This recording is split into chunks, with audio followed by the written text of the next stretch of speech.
तर भारत संयुक्त राष्ट्र सुरक्षा परिषदेमध्ये पथक पाठवणार आहे। पाकड्यांचे दहशतवादाशी संबंधित असलेले सर्व पुरावे हे दिले जाणार आहेत। तर पुढील आठवड्यामध्ये समितीची बैठक सुद्धा होणार आहे। काही वेळापूर्वी पत्रकार परिषद पार पडली आणि या पत्रकार परिषदेमध्ये सर्व हे दहशतवादी अड्डे जे भारतीय लष्कराने उडवलेले आहेत, ऑपरेशन सिंदूर अंतर्गत जी कारवाई केली होती त्याचे सर्व पुरावे सुद्धा जगासमोर आणलेले आहेत। आणि संयुक्त राष्ट्र संघाच्या सुरक्षा परिषदेमध्ये भारतीय पथक ज्यावेळेस जाईल त्यावेळेस हे सर्व पुरावे त्या ठिकाणी दाखवले जातील। पाकिस्तान कशी त्यांची जमीन दहशतवाद्यांना वापरू देते हे सुद्धा जगासमोर आणण्याचं मोठं काम भारताकडून करण्यात आलं आहे। हमारे साथ निरंजन जी जुड़े हुए हैं। निरंजन जी, हमने यही बात की थी, जब संयुक्त राष्ट्र सुरक्षा परिषद में भारत का पथक जाएगा तभी ये सब प्रूफ वहां दिखाए जाएंगे।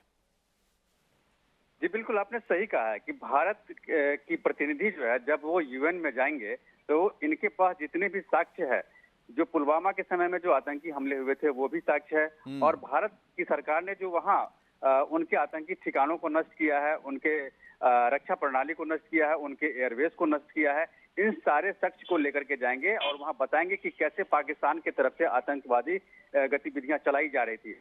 जबकि इस घटना के बाद भारत ने एक भी सिविलियन को बिना नुकसान पहुंचाए सिर्फ और सिर्फ आतंकवादी जो ठिकाने थे उसको उन्होंने नष्ट किया है।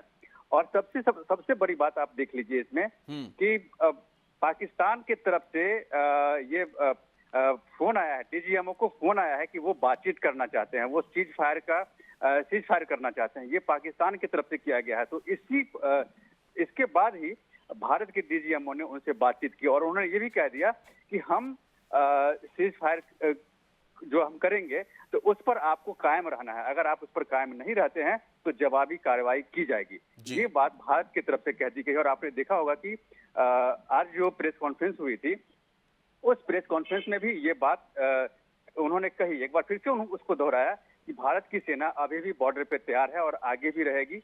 अगर आज रात भी अगर इस तरह की कोई भी दुस्साहस किया जाता है पाकिस्तान की तरफ से तो उसका मुंह तोड़ जवाब दिया जाएगा। साथ साथ एक बात और भी कही गई है कि पाकिस्तान की तरफ से जो हमले हो रहे थे उसके मुकाबले भारत की तरफ से हाई इंटेंसिटी जो हथियार है उसका इस्तेमाल किया जा रहा था।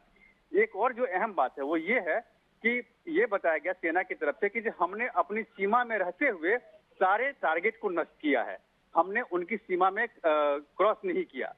ये सबसे अहम बात है कि उनकी सीमा में जाए बगैर उन्होंने सारे जो उनके पास टारगेट थे उस टारगेट को उन्होंने नष्ट किया है। जी निरंजन जी, ऐसे ही जुड़े रहो, और जानकारी चाहिए।